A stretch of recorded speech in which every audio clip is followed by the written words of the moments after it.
Hello students, today we will read animals and their young ones. मतलब animals और उनके babies के name.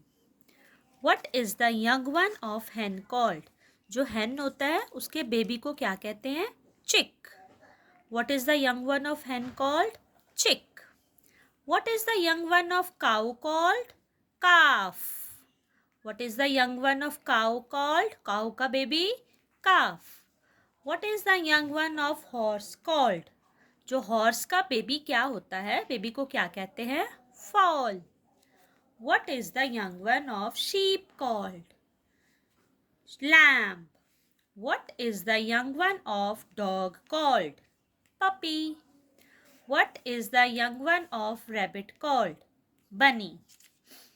hen का baby chick, cow calf, horse foal, sheep lamb, dog puppy, rabbit bunny.